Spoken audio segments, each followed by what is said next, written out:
All right, we've reached the end of this side, 8.3 miles. According to this, I haven't lost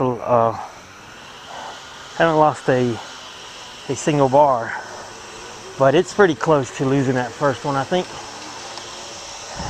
I didn't have all my bags and stuff, I'd go up in there. Right through here, there's rocks to jump over, little jumps, you see them, little jumps. Nice.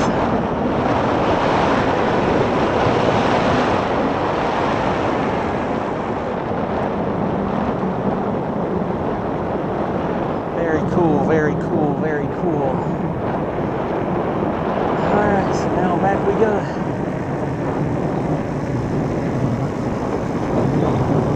Back we go. Alright, so here we go. Let's head back, see if we can get 16, and then we're gonna see what we're gonna go for. So far, the bike has been great.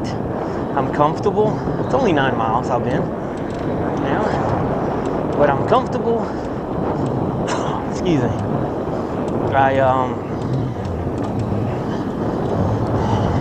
It helps. I mean, I've been pedaling the whole time. So I am getting something out of it. But it's just a little pedal assist is great. When you're stopped and you need to get going, you give it a little throttle, it gets you moving. Helps a whole lot. Right now, I've got her sit on the highest setting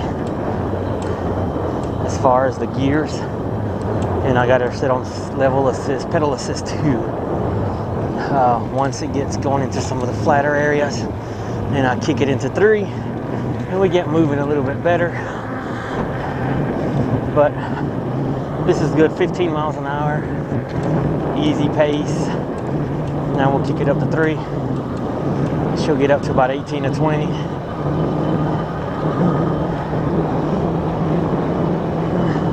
And off we go.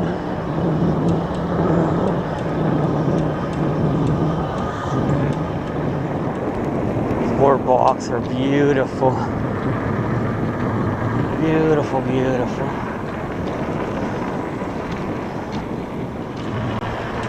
Some of the things I need that I can see is I need to redo the bike rack back there. I have some ideas now of the things I need. I know what I need. I actually know exactly what I need to do now. And then I need my protection. I need to get my protection on here. I don't have any at all. And some right here under my leg I think would be perfect. My bear spray would be fine. I don't need to carry my gun out here. On the side. Hello. Beautiful. Little deer on the side. The backpack will probably have to go. It's sweaty on your back. I don't even feel it. But what I do feel is the sweat on my back. Now, having said that, I could just put ice in it, and could put ice in the bladder, and that would cool me down, especially if it's nice and hot. That would be good. Captain's log. It's been over an hour, 13.3 miles. Let's say 10 miles an hour with stops. So it would take me 10 hours to do 100 miles. And that would be